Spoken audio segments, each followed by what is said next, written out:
ইসরায়েলের সামরিক বাহিনীতে বর্তমানে চরম সংকট দেখা দিয়েছে।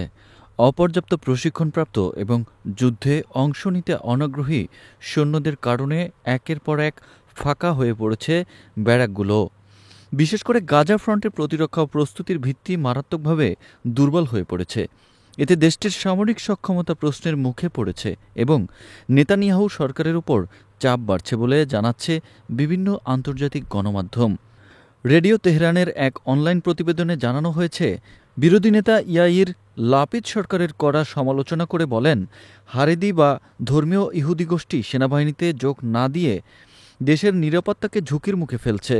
তিনি আরও বলেন, যারা সেনাবাহিনীতে কাজ করবে না তাদের এক শেকলও বাজেট থেকে দেওয়া উচিত নয়।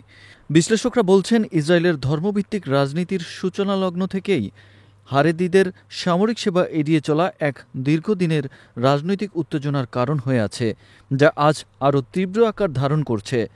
ইসরায়েলের প্রভাবশালী সংবাদমাধ্যম কান টিভির এক প্রতিবেদনে জানানো হয়, সেনাবাহিনীর গেলানি ও গিভাতি ব্রিগেড থেকে যথাযথ প্রশিক্ষণ ছাড়াই নতুন সৈন্যদের সরাসরি গাজা ফ্রন্টে পাঠানো হচ্ছে। টাইমস অব ইসরায়েল ও জেরুজালেম পোস্ট সহ একাধিক সূত্রে প্রকাশ, ইসরায়েলি বাহিনীতে বর্তমানে প্রায় 20,000 সৈন্যের ঘাটতি রয়েছে। সাবেক প্রধানমন্ত্রী নাফতালি বেনেটও স্বীকার করেছেন, ব্যারাকগুলো ক্রমশ ফাঁকা হয়ে যাচ্ছে, যা আগে কখনো দেখা যায়নি।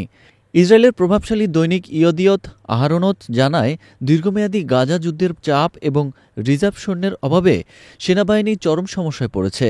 এর ফলে রিজার্ভ বাহিনীর উপর অতিরিক্ত চাপ সৃষ্টি হয়েছে, যা সামগ্রিক প্রতিরক্ষা ব্যবস্থাকেই দুর্বল করে তুলেছে।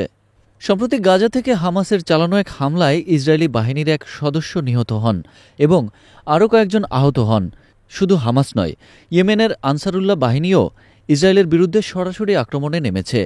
26 এপ্রিল ইয়েমেনের সশস্ত্র বাহিনী ইসরায়েলের নেভাতিম বিমানঘাঁটিতে হামলা চালায়।